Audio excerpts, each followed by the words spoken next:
নমস্কার বন্ধুরা, নীলি রান্নাঘরে আবার একটি রেসিপিতে সবাইকে অনেক অনেক স্বাগত। বন্ধুরা, আজকে আপনাদের দাদা ভাই দেখুন কি পাঠিয়েছে, আর কি জিনিসটা পাঠিয়েছে আমি খুলে দেখাচ্ছি আপনাদের। না দেখে কিন্তু ভিডিওটা ঠেলা মারবেন না, দেখতে থাকুন। কি আছে বেরিয়ে যাও তাড়াতাড়ি। ওরে বাবা রে, কিটা রে! এই দেখুন বন্ধুরা,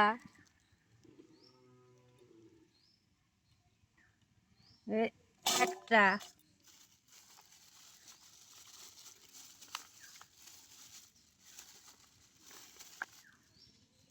দুটা, তিনটা, চারটা, একটা দাঁড়া ভেঙে গেছে।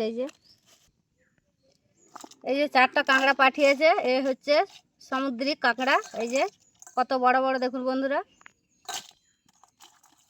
এই যে এগুলোকে এখন আমি বেছে নেব।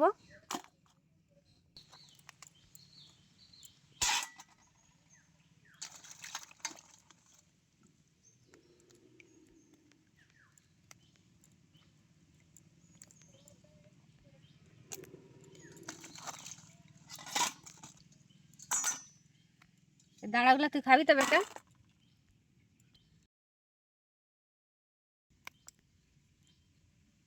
বন্ধুরা, এই যে কাঁকড়াটা না, আমার বড় ছেলের খুব পছন্দ, ও ভীষণ পছন্দ করে।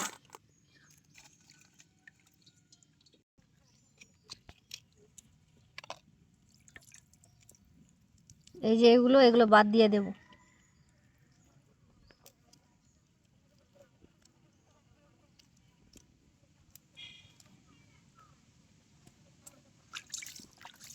এই যে দেখুন, একটা পুরো পরিষ্কার করে বেছে নিয়েছি। এই যে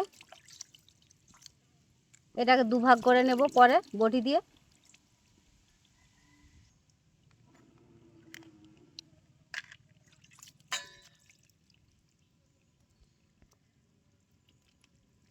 কাঁকড়া তো খুব একটা খাওয়া হয় না আমাদের বাড়িতে, ভুল ভবিষ্যৎ আপনাদের দাদা ভাই পাঠিয়ে দেয়। আর এটা তো বাছা হয় কিভাবে এটাও আমি জানি না। এই যে দেখুন, তাও আমি খুব পরিষ্কার করে বেছে নিচ্ছি। এই যে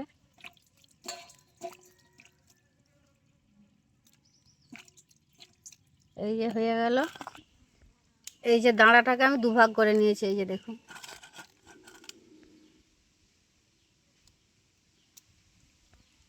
এই যে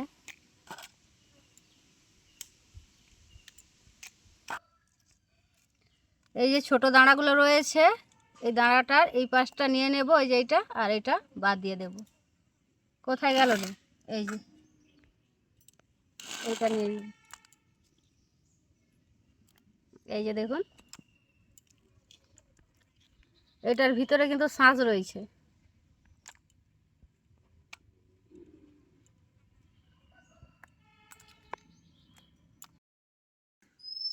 চারটা কাঁকড়ার মধ্যে একটা নষ্ট হয়ে আছে বন্ধুরা, সেটাকে আমি বাদ দিয়ে দিয়েছি।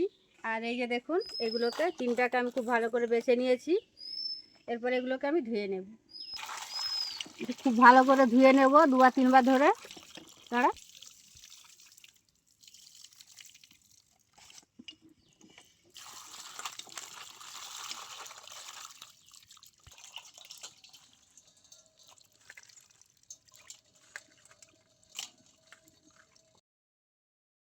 খুব পরিষ্কার করে ধুয়ে নিতে হবে।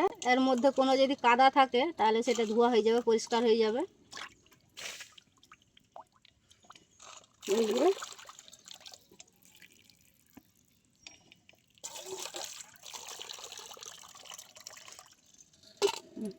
দেখুন কতটা সুন্দর পরিষ্কার হয়ে গেছে।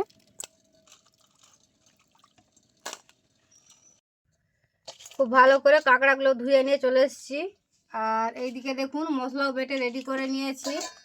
এই যে পেঁয়াজ কেটে নিয়েছি, আর এখানে রয়েছে শুকনো লঙ্কা, গোটা জিরে, গোটা ধনে বেটে নিয়েছি। অল্প করে মশলা বেটে নিয়েছি। আর কাঁকড়াগুলো তো দেখুন একেবারেই অল্প। আর এখানে এই যে অল্প করে আদা বেটেছি আর রসুন। তো এবারে রান্নাটা শুরু করছি। প্রথমে কাঁকড়াগুলো খুব ভালো করে ভেজে নেব, তার জন্য আমি দিয়ে দিচ্ছি কড়াইয়ের মধ্যে সরষের তেল। তেলের মধ্যে দিয়ে দিচ্ছি আমি পরিমাণ মতো নুন আর অল্প হলুদ গুঁড়ো। এরপর দিয়ে দিচ্ছি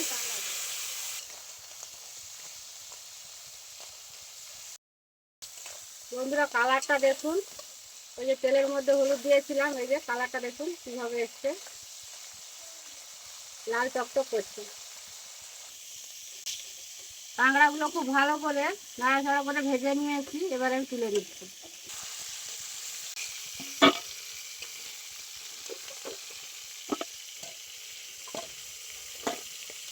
কাঁকড়া ভাজা তেল অনেকটাই রয়ে গেছে, আমি আর একটু সরষের তেল দিয়ে দিচ্ছি।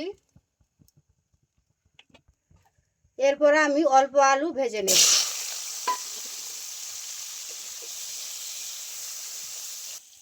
দিয়ে দিচ্ছি অল্প নুন।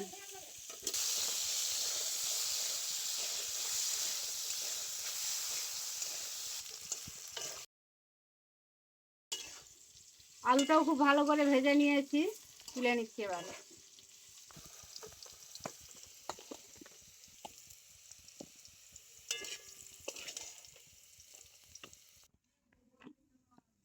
একই তেলের মধ্যে আমি রান্নার জন্য দিয়ে দিচ্ছি আর একটু সরষের তেল। এইদিকে তেল খুব ভালো করে গরম হয়ে গেছে, এরপর দিয়ে দিচ্ছি আমি পেঁয়াজ কিছু পরিমাণ মতো। পেঁয়াজটা একটু আমি বেশি করে দিয়েছি। পেঁয়াজটা খুব ভালো করে লাল লাল করে ভেজে নিয়েছি, এরপর আমি দিয়ে দিচ্ছি আদা রসুন বাটা পরিমাণ মতো। এই যে রসুন বাটা, আদা বাটা, এটাকেও খুব ভালো করে একসাথে ভেজে নেব।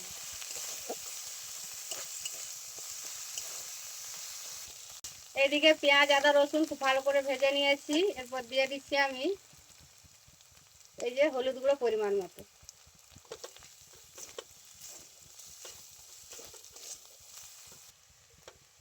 দিয়ে দিচ্ছি আমি অল্প মশলা মাখা জল।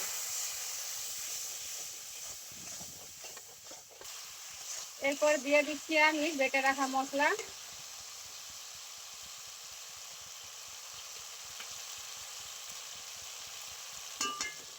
এখানে রয়েছে দুটো শুকনো লঙ্কা আর পরিমাণ মতো গোটা জিরে গোটা ধনে যে বেটে রেখেছিলাম দিয়ে দিলাম। এটাকেও খুব ভালো করে বেশ কিছুক্ষণ আমি কষিয়ে নেব।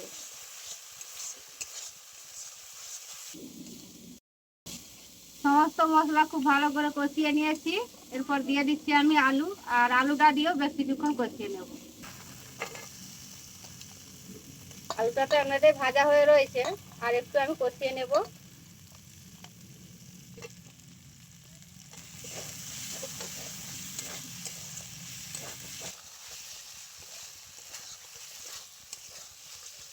আলুটাও খুব ভালো করে দেখুন এই যে কষিয়ে নিয়েছি, এরপর আমি জল দিয়ে দিচ্ছি ফোটানোর জন্য।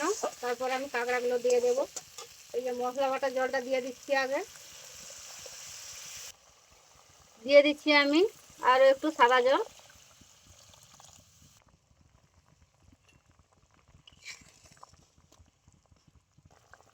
খুব ভালো করে ফুটে গেছে, এবার আমি দিয়ে দিচ্ছি এই যে ভেজে রাখা কাঁকড়াগুলো।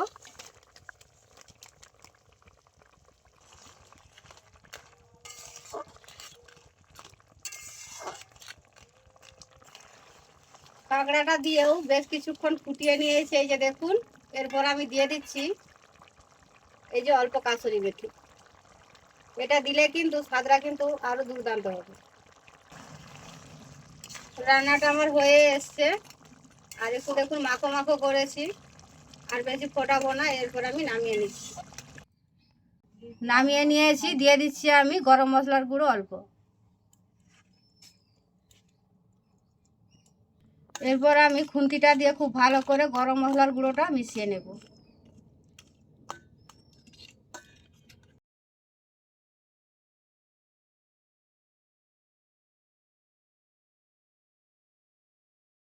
বন্ধুরা, আজকের এই রেসিপি যদি আপনাদের কাছে ভালো লেগে থাকে অবশ্যই লাইক কমেন্ট শেয়ার করবেন, এবং আপনারা যদি ইউটিউব থেকে ভিডিওটি দেখে থাকেন নিত্য নতুন রেসিপি দেখার জন্য অবশ্যই চ্যানেলটিকে সাবস্ক্রাইব করে নেবেন, এবং ফেসবুক থেকে দেখে থাকলে পেজটি ফলো করে আমার পাশে থাকবেন। আপনারা ভালো থাকবেন, সুস্থ থাকবেন, দেখা হচ্ছে অন্য কোনো রেসিপিতে।